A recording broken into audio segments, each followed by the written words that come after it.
Sige ikaw. Sige. Kay attorney syempre tsaka kay Oo. kay Prof Matt. Ang tag dito, kasi 'di ba maganda rin yung usap-usapan ngayon, yung pagko-convene ba ni Alan Peter Cayetano ng impeachment, sa tingin niyo ba napilitan lang o talagang plano niyang mag-convene na nung araw na yun? Ikaw, Matt, may masasabi ka ba? Ako, I feel like parang parang dalawang direction ako. It's either, ito nga yun kasi alam niyo naman kung gaano ka parang, can I call him traitor?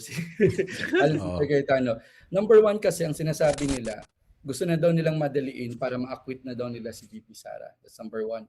Pero ang number two na sinasabi nila, gusto na nilang madaliin para ma-convict si VP Sara because Alan Peter Cayetano wants a higher position in the government.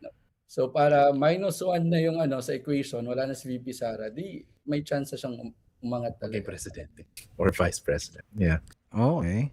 How about you, Matt? I think it's weird because I feel like he doesn't have full control of the situation, and that it's really it's the process.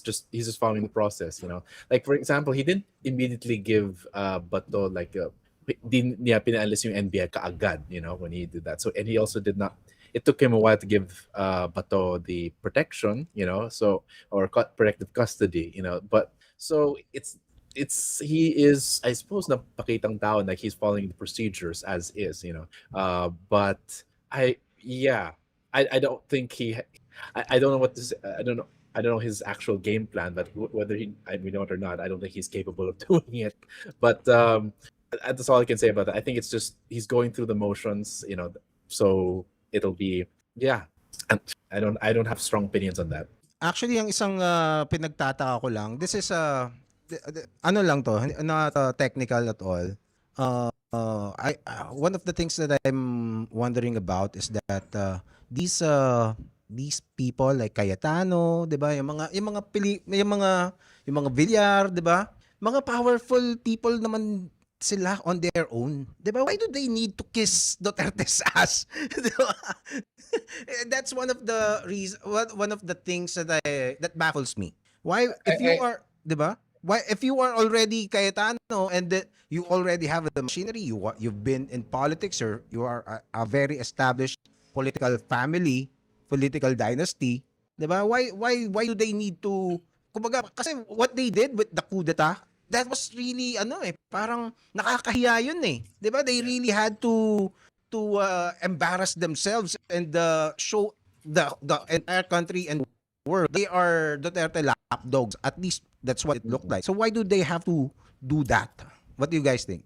I think it's important to remember that Sara Duterte is still the lead candidate, and if ever she would run, she can still be president. We discussed this in the previous Zero episode. So they're protecting that, and in a way, they're in their position right now in national elections. Take note, the Cayetanos and the Villars are powerful. Well, even the Villars, they're not so powerful in Las Piñas. The Cayetanos are powerful in Taguig. They're yung Balwarte sila, mga local. In terms of like, if you need to be a senator, you need national level support, and they were able to win like at least 12-14 million, that's the magic number to get in usually, through national level alliances. And right now, maybe the Duterte alliance is breaking in the House level, but in the Senate level, they need to stick together. Their future political career, even beyond the BBM administration, is at stake. And if they can protect Sara, which binds the Duterte DDS around the country, around them, then it allows them to have political advantages for that. So they have to protect that. She's still, again, right now the surveys, she's at a solid 35%, if I'm not mistaken, So that's still sure win over all the other candidates, all the possible candidates. So it's right now the number is still more like the hard, majority of them are like the hard voters, but there's still some soft voters that could still be whittled down, but still. So that's still worth protecting, So if that were the case, it'll be much more difficult for them to win because their own alliance will break apart and they'll have to build new ones, So yeah. How about ikaw, Banat Boy? Anong masasabi mo dun? Bakit kailangan yung mga Cayetano, as powerful as they are even right now, why do they have to be so parang masyad magpapa-puppet sila sa mga Duterte or to any other politician? Ako, I agree with Professor Matt kasi talagang ganun din, no? Talagang kung meron kang ambition, no, to retain your position or to jump into a higher office, kailangan mo talagang i-secure yung political capital mo, no? Yun naman talaga yung kung 'di ba kagaya nga niyan, 'di ba, yung shifting ng power kung saan yan, kunyari especially kung nung 2025 nagkaroon ng medyo nagkayanigan, 'di ba? Kaya yung nung botohan, yung 2025, yung 257 na vote na nakuha ng impeachment, most doon medyo tagilid pa . Kasi ang lakas talaga ng grupo ni Sara. No, tama naman si Professor Matt kung magkakaroon ng eleksyon ngayon, no? Tapos si Sara yung frontrunner ng sigurado ako matatalo. Ayan, joke lang. Nagbago na. Kasi nakita na natin, 'di ba? Yung mga ebidensya do sa Congress. Hindi, pero yun nga, so ngayon nung nakita nila na medyo mas maingay kasi ang ingay ngayon ng social media, tas malakas din yung boses nung maka-administrasyon or maka pro-impeachment. Kaya yun din yung nila.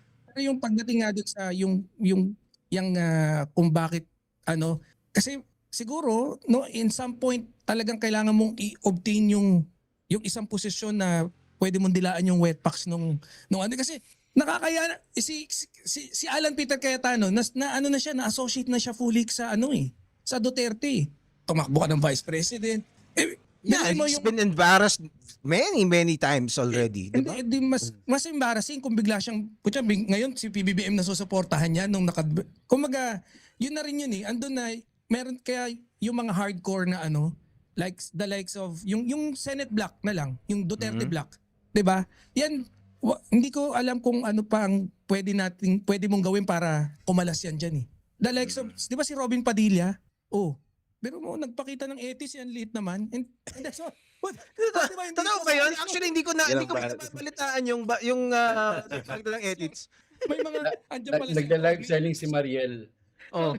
Tapos biglang nakita yung wala pa. Talaga? Oo. Alam mo Huwag na pag-usapan, maliit na bagay lang naman yun. Maliit na bagay. Totoo ba yun? Hindi ko talaga, nakita ko lang sa mga memes, yung state your name, tapos dinaya din sa Robin. Take your name. Totoo yun. No. Si Robin. How about you, attorney? Do you want to add on that question or? Yeah, tama naman si si Banat at saka si Prof. Matt. Pero ang ko lang dito is more on their ulterior motives kasi. I feel like kung titignan mo kasi yung 13 senators, meron silang sabit lahat. Silang lahat may kaso. Silang lahat merong kailangan protektahan. So, what they're doing right now is trying to save themselves. Kasi pag kung sino man yung presidente, siya yung magko-control ng prosecution. You have to remember that the prosecutors in the Philippines are under the DOJ. Yung ombudsman is under the executive. Pero basically independent si ombudsman supposedly, pero who appoints the ombudsman as a president? So parang ang mangyayari dito, it's going to save them eventually. Kasi whoever man kunyari makulong sa kanila, pwedeng bigyan ng pardon. Ma-convict man sila, pwede silang bigyan ng pardon ng presidente. So I feel like ipopush nila yon kasi may usapan na sila ni Sara Duterte na kapag ako ang maging presidente, hindi ka makukulong. Or pag ako maging presidente, I will make sure na hindi uusad yung kaso mo. Parang ganun. Ganun yung naiisip. And also, in terms of narrative, if she's been impeached twice and survives, she's gonna look unstoppable. As Yeah. it will be plus points. Kung Yeah. hindi nanalo ngayon, nako, grabe. Kaya nga ang wish ko din, wag mo nang mamatay si Digong before 2028 kasi kung mamatayan si Digong Di ba? soon, Magiging Sure OP. Sure Magiging yan. OP talaga si Sara. Grabe. Necropolitics. No. So it's but okay, so let's move on to the possibilities in the impeachment. Is there an established parang ano bang tawag doon na ang paniniwala ng karamihan ng kumbaga a prevailing thought na Sarah will get acquitted because of her political allies in the Senate. Is that a really strong thing, or almost everybody believes it, or hindi pa naman? I believe the last survey was they believe she should be tried. You know, that the majority of people believe that she should go through the process, but whether or not she gets acquitted, we don't know what will happen. But I Yeah. think a lot of people, well, in terms of like casual conversations, this is not solid data, but if you go around the streets, sabi na, panalo na yan, ang daming, 13, di ba? So, basic math. So, Mm. maybe a lot of Filipinos are resigned to the fact na, ma-acquit siya. So, again, but we don't, unless a survey is conducted, we don't really know. So, that's just my observation. So isang nakita ko was and I thought of then is yung what will happen in the actual presentation of the evidence. 'Di ba? Yung mga evidence, if the evidence is so strong na parang putya, nakakahiya ka naman. yung mga senador, tapos kumbaga parang obvious na. Let's say may CCTV, nangungupit si Sara doon talaga. Kunyari, 'di ba? Tapos ano pa rin, tapos i-acquit mo pa rin. That would be so hindi na, that's beyond blatant. Kumbaga parang talagang ano na, parang Well, soldiers I sold to don't the know, but devil already. yeah, I don't know what the attorney will say, but in crime dramas or something, or a lot, even in real life, biglang nawawala yung mga witness, biglang nawawala yung ebidensya, biglang again, cover up. Diba sa flood control, biglang namatay yung key witness para sa nga, no? pangita. So again, the slower this happens, the longer that it could possibly happen, so maybe a fast one would be advantageous, no? But we already know that they're willing to use guns, unlike just No. para lang makatakas si Bato. So they're willing to do anything, even like Actually, gang diba? violence, diba?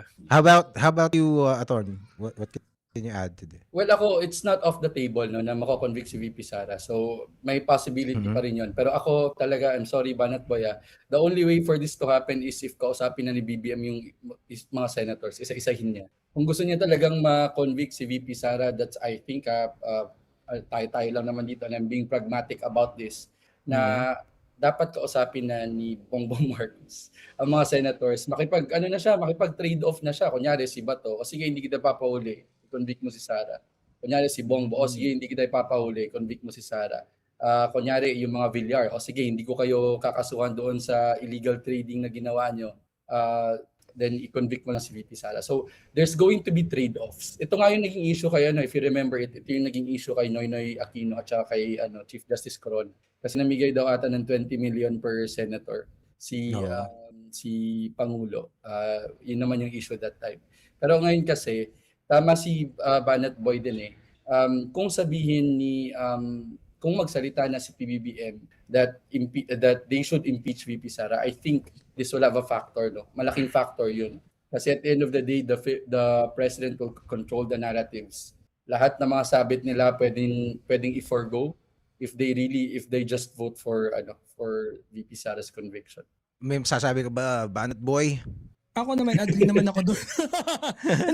Gusto ko nga sana anuhin na hindi, 'di ba? O saka magpakasama na si PBBM. Kausapin niya tapos later on ipakulong niya rin. Syempre hindi pwede 'di ba?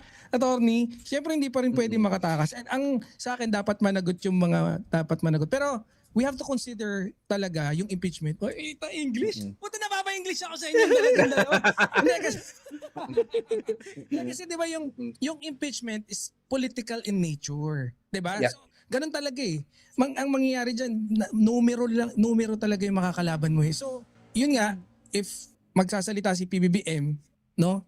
Tapos, kasi alam din naman natin yun no? I mean, parang, ano ba, open secret? Parang ganun ba? Yung na, pwede mong kausapin, kanain, di ba? Impluwensyahan, no? Ideally hindi. Pero tama naman. Oo. Yun Ganyan ba si BBM? Oo nga, Kasi 'di ba? sa tingin ko, bilang tao, bilang presidente, parang siyang PR president na he's a president by committee. Sumusunod siya ng script na gumawa para sa kanya, like by his technocrats that he appointed. Baka like, mag-away he's the kayong kind of dalawa. person. Sige, Okay finally. na yan My God, naghahanap pa tayo ng away, di ba? Oo. Channel ko nga nag-host ako ng nag-host ako Oo. dito. Dati meron akong pula, berde, dilaw. Mm, Tapos Mm. kuha ko ng host ng yellow, pink, tsaka apat kami. Mm-mm. So yun, parang sino ba yung mastermind ni BBM? So siya ba yung mismo ang mag-usap, or it's someone behind? But again, that's another here nor there, but really, does he have the strength of will to distribute the same kind of thing that Pinoy did? Because possibly Pinoy is a leader, he knows what he needs to do. But is BBM that kind of person? Kasi when all was happening, Wait. Wait, yeah. nagano yung audio mo. Can you repeat what you said? Medyo choppy. Which one? From the beginning. Oh. From the beginning. Hindi. Sorry. Sinasabi ko, Your last train of thought. Sorry. from all this, when the Senate drama was happening, nasa ASEAN summit siya sa Cebu. Because of course, Mhm. away. So maybe he's with some, or he's from extent. So it's very mastermind. Not the mastermind. So I don't know. Whoever needs to do that, are they the kind of person to aggressively push for this? So basically, what I'm getting is to counter this parang tong corruption is to do corruption yourself. Comicsman Crossfire is a fully independent production that champions free speech through real conversations, principled debates, and unfiltered exchange of ideas from the best people we can find. You can support this program by joining our YouTube membership, which gives you access to the unedited live streams of the episodes, or by sending direct donations through this QR code. Salamat at mabuhay kayong lahat. Diba? Parang gano'n na lang. Gano'n na lang ang mangyayari. Kasi if let's say if let's say the Duterte senators will not be basing their votes, their acquittal, or 'di ba, based on the evidence and just party allegiance, then that's corruption, 'di ba? And and to counter that is to hindi kailangan yung admin sabihan din it's still corruption as well, 'di ba? So If you watch Lincoln, the movie, the abolition of slavery was done through, patronage. Abraham Lincoln, Honest Abe, traded like government positions, money, lupa, para to get the votes needed to abolish slavery. So even American history is filled with that. They need to do corruption for even good intent. Yeah. Congressman, we don't call it corruption, we call it compromise. Yun yung mas maganda. compromise. Okay. We compromise. Yes. But basically going back dun sa point ni Banat Boy, I feel like ang nangyayari kasi kay PBBM, ang label nga namin sa kanya, sobrang bait naman itong presidente ito, na parang sobrang tahimik lang, hindi nagsasalita, hindi nagko-comment sa mga bagay-bagay, kahit gusto na siyang pagutan ng ulo, kahit gusto na siyang ipa-assassinate, tahimik pa rin. But at the end of the day kasi, I feel like si PBBM, the primary reason why he wanted to become president was to clear their name as Marcos. Yun naman talaga yung number one. Na parang gusto niyang linisin yung mga pangalan ng mga Marcos, kaya siya naging president. Pero ang nangyari kasi nga, ngayon, hindi to expected ng mga ng mga away because they thought na parang swift lang yung 6 years na yon. And hindi sila mag-aaway ni VP Sara. Pero yun nga, nag-aaway sila. Doon naman nagsimula lahat ng yun . Sabi ko nga, parang kung hindi nag-aaway si VP Sara at saka si Bongbong Marcos, wala, hindi mapupunta si Digong sa The Hague, hindi magkakaroon ng impeachment si VP Sara. So it all started there. So I feel like ako talaga dapat si PBBM magsalita na siya. Yun naman yung sa akin. Parang he's too silent about all of these things. Yeah, actually that's one of the things, yun ang isang critique ko, Banat Boy, kay BBM. Parang Makakarating. like what you said, meron akong video na ginawa dati when yung first ni Sara papahukay yung bangkay, tapos tatapon sa West Philippine Sea. That is so, 'di ba, parang way below the belt, and BBM said nothing. And ang actually para sa akin medyo mas masama pa nga kasi it was Sandro who said something about it. Kumbaga parang you are the patriarch. 'Di ba? You are the patriarch. This is way beyond politics already. This is about your family. 'Di ba? The national hero from your family, 'di ba? Yun ang parang crown jewel ng Marcos is Ferdinand Sr. Whether you like him or not. For them, he is the hero. And then somebody's gonna desecrate his memory like that. And you say nothing, you allow your son to do it for you. That is medyo parang, to me, it's medyo, I would, on a family basis, at least, BBM should have at least said something. Ganon. Hindi, pero hindi naman yung sa point of view na ganun, parang pinatira pa ni PBBM. Siguro hindi naman ganun yung ano ron. Sa akin lang talaga, you have to consider Sara Duterte as talagang different type of beast si Sara Duterte, no. Di ba yung mga malala na si Biko nga, pero si Sara iba talaga eh. Kasi talagang si Sara, talagang nakalakihan niya na yan na empower sila eh. Di ba? Si Duterte hindi rin niya natalo sa Davao. Biruin mo, yung lahat ng gawin nila ng kasamaan, gawin nilang norms yung mga masasamang bagay, no. I-exclude mo pa nga yung pagmumura. Pero they can really they do it in front of you sa lahat ng mga authorities din, and they expect that they can get away with it. Yung alam mo yun, ganun yung nila. Tamo nga ngayon di ba si Robin Padilla. Si Robin Padilla, ito mo wala pang utak yun Pero tingnan mo naman. Hindi di ba kung paano magpalusot? Sabi niya pinaano ko lang Pero Nakisakay lang. Nakisakay. And ini-expect niya na yung palusot niyang yon, he can get away with it kasi yun ay normal ng Duterte era di ba? Biruin mo, niloloko na tayo harap-harap. Well, technically tama rin naman siya, nakisakay, 'di ba? Pero tatakas siya. Alam niyo tatakas siya, 'di ba? 'Yun ang matindi doon. Dapat pala before ka nang simula, Comicson, may disclaimer. The views and opinions expressed by the host do not necessarily Tama. Okay naman yan. Kaya Tuturo ko na lang sila sa channel niya ni Banat Boy. You know where to find him. Hindi, pero okay naman. I think like yung kay Robin Padilla. Ako kasi hindi, sinabi ko na kay Banat Boy to I'm not fond of calling people na parang stupid, mga ganyan. Even though may basta na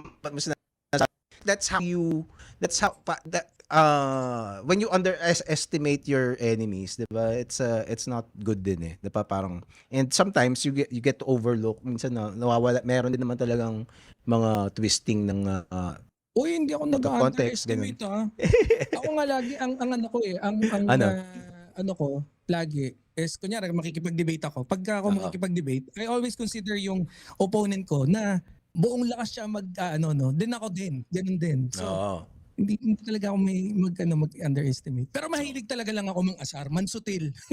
Okay. So, punditry.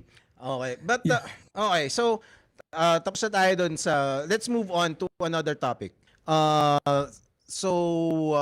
Okay, before we move on, do you think, what are the possibilities that, kasi right now, I think, hindi ko alam kung nasagot natin kung ang prevailing thought ng mga tao is that Sara will be acquitted, or...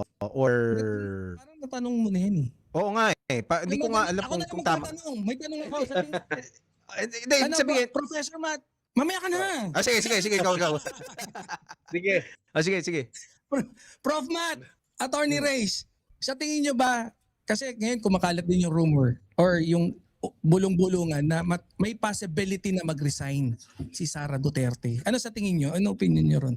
Oh, okay. Turning, you want to go first? Okay. So there's actually that possibility as well. Pero kahit mag-resign po si VP Sara, hindi siya ma-absuelto sa impeachment because dalawa yung punishment sa impeachment. Number one is removal from office and the other one is perpetual disqualification from holding office.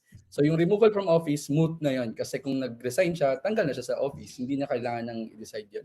But they still need to decide on the second penalty which is the perpetual disqualification. Yes. Now, kahit mag-resign siya tapos ma-convict siya on perpetual disqualification, hindi pa rin siya makakatakbo as president. No?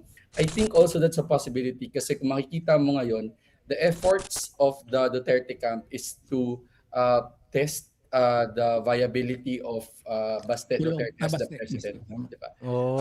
Ang sinasabi nilang tandem daw is Baste Duterte and Robin Padilla. I don't know how that will work, pero pero yun yung pinupush nila na tandem ngayon kasi they're always thinking of the possibility na hindi nga makatakbo si Sara for 2020. So yun. But Balikan kita may- dyan, Tony. Kasi parang, hindi kasi yung idea lang ba na, biro mo, sa tingin nyo may tatalo kay Vice President kay Robin Padilla, parang, ang hirap isipin, no? Walang tatalo kay Robin sa Vice. Oh. Grabe mga Pilipino. Kawawa tayo. pero with regards to Banat Boy's question, kung gagawin niya ba 'yun, kasi parang that would be an admittance na na parang Yes. teka, tagilid ako 'di ba? Kung magre-resign siya, may possibilities kaya na ganun talaga. Or comics man, it could also say na parang nagsakripisyo na lang ako para sa Pilipino, parang ganun. Mm. They can always twist it to their narrative. Sasabihin niya na, sige, Sympathy magre-resign pa, ako para wala ng sympathy. gulo, para makafocus na ang mga senador sa trabaho nila. Yeah, it's always PR. Depende na lang kung how they will Sa do it. bagay. Mm. If they play their Something cards like right, baka, yeah. baka nga ano pa. Okay. Pero Yeah. if kasi another thing about this impeachment is as ang different sa kanya was let's say doon kay Erap, this is the vice president. 'Di ba? Hindi iba yung level ng impact ng ng presidente 'Di ba? So right now, let's say sabihin natin na na-impeach si Sara or maaring punta tayo dun sa people power. 'Di ba may mga ugong-ugong na people power. Kung halimbawa, let's say hindi ka satisfied na dun sa na-acquit siya, magpi-people power yung mga anti-Sara. So, anong silbi nun? Vice President lang naman yun, di ba? Parang, what do you think? Or am I missing something? Good. Sorry, I didn't get the question. Yeah. Ano doon yung tanong? Oo. No. Kasi parang, di ba, let's say inacquit nila si Sara. Di ba? Mm. So, may ibang nakita ko kasi yung post ni Gabe Pineda, parang pag inaquit siya, mag-e-EDSA tayo. Sabi, mag-e-EDSA ka for what? If vice president naman, hindi naman president. Parang I don't get the the worth nung para mag ka doon, mag-EDSA. Gets ko kung let's say yung mga DDS magpi-people power sila. But then again, do they have actually the power to even collect na parang kasi ilang beses na lang sinubukan mag-people power, wala namang pupunta 'di ba? What do you guys think? In general, I think the citizenry is tired of mobilizations kasi 3 peso march, 'di ba, pumalpak din. And kahit yung labanan ng rallies, 'di ba? Yung INC, they plan for a 3-day rally hanggang 2 araw na lang, So maybe that won't be the main course of action or even a show of force because pagod na nga mga tao. And I think partially the drama in the Senate, it's 2 purposes. Number 1, really to prevent the actual progress of the actual procedures.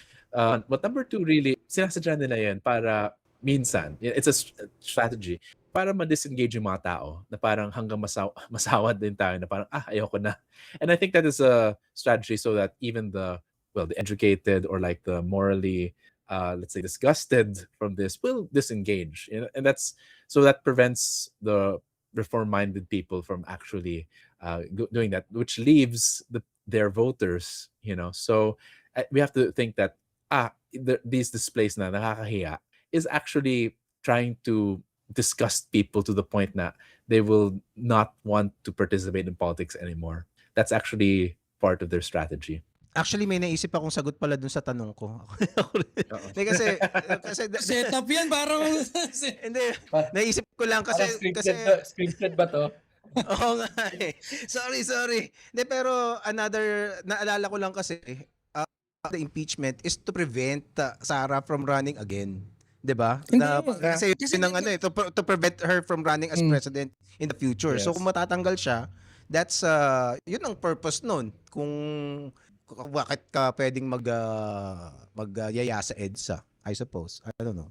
Hindi, meron din ang rin yan. Hindi, tama naman yun. Pero ang kasi ang balik lang din tayo yung unang dahilan din talaga kung bakit yung impeachment. Kasi yung ma-imagine mo na magkakaroon tayo ng presidente kagaya ni Sara, konting kembot na lang yan, di ba? Konting kembot. What if kung may mangyari, wag naman sana kay Digong, kay Duterte na, wag si PBBM Oo. syempre. Hindi kasi Oo. kunyari may mangyari kay PBBM, pero wag naman sana, di ba? Hmm. Si Sara na yung presidente natin, Mm. di ba? Yun nga lang, Sabagay. kunyari, operahan si PBBM, di ba? Are you saying meron talagang sakit? Hindi. Okay, okay. Ano ko kasi Oo. yan din naman sinabi ni Sentry eh. Nung in-interview ko sa Senator Trillanes, parang yun yung takot niya. Kaya gusto niya rin yung impeachment i-push. Kasi nga, yung konting galaw na lang talaga, no? Konting kembot, presidente. Meron tayo, yung pag-uutak ganun, tapos magkakaroon tayo ng presidenteng ganun. Yun din yung purpose din ng impeachment. Para at least, makahinga na tayo na kung si PBBM ma'am sakaling mapalitan, sigurado tayong hindi si Sara yung papalit. Yun naman yung paniniwala ko na main kung bakit kailangan ma-impeach si Sara. Okay. So do you want to add, attorney, or what? Yeah. Yeah, you also have to remember na hindi lang matatapos sa impeachment to because there are pending plunder cases against VP Sara as well. So kahit hindi siya ma-disqualify for public office sa impeachment court, pwede pa yung plunder. Pag yung plunder, ang punishment din doon, perpetual disqualification from holding office. Oh. Basically, it's not, kaya nga feeling ko naghahanda na sila na i-field si Baste because it's going to be a long journey for Sara Duterte. Marami pa siyang kasong kakaharapin eh. Not only yung impeachment. Oo nga, no? So basically, from what we're getting is this entire thing, yung impeachment, it is to prevent a Duterte presidency. At least in the yun yung purview ng opposition is to really prevent another Duterte presidency. May balita ba tayo how strong Baste would be if Sara gets impeached? Or what about the other guy, si Pulong? Mukhang lalong mas yun eh. Kayang-kaya na ni Senator Risa yun. Si Pulong. Bakit? Hindi, pero yung si Basina lang muna. Si Basta yung kayang-kaya. Pagkabasa ako, pag ma-eliminate natin si Sara, kagaya nga din sinasabi ko, no? Kasi maraming sa mga PBBM supporter nagpo-push kay Senator Antonio Trillanes. Oo. Sabi ko, ayoko talaga makigulo muna. Ang gusto ko, objective natin, focus muna, may impeach si Sara Duterte. Then, pwede tayo mag-suggest ng kung sino-sino kahit hindi PBBM, kahit dilawan o pinklawan, pwede tayo makigulo. Pero ang focus muna natin is to impeach Sara kasi Senator Trillanes, hindi kaya, hindi ko alam sa inyo. Pero for me, Senator Trillanes, posible maging magaling siyang leader, maging magaling na presidente. Pero at this fight, yung against Sara Duterte, hindi niya kakayanin talunin si Sara hindi ko Duterte. Hindi ka David, magpakita ka nga. Kaya nagtatampo daw si Nico eh. Okay. Actually, ako yung unang nagbukas ng pinto kay Senator Trillanes dito sa mga loyalist. Ako, in-interview ko sa Senator mga 2-3 years ago yata, bago yung mahuli si Duterte sa ano. Kaya pala tayo na-issue na may Unipink eh. Kasalanan mo pala ba boy? Oo. Kasalanan mo pala eh. Hindi successful yung rally natin, ako ang susi. yan ang bulong sa likod ng ng mga loyalista. Kunyari may yung si Senator Trillanes parang naghihikayat baka pwedeng sumama yung mga loyalista. Pagka kunyari yung sasabi ako, matatanda na yung mga loyalista namin dito, madadami. Isasama nyo pa. Pag may tatawag kagad sa akin, kinukontra mo yung sinasabi. Pero actually, nung nagrally kami sa labas ng Senado, ang daming nakapula din. Maraming loyalista, tapos kami yung magkakasama doon. Marami ang pinupunta, Tony. Huwag ka magalala. Okay. Ikaw nga may kasalanan. Siya na rin nagbayad doon sa mga dami pera niyan eh. Inaamin mo ba na bayaran ang mga sumasali sa rally? Commit sila.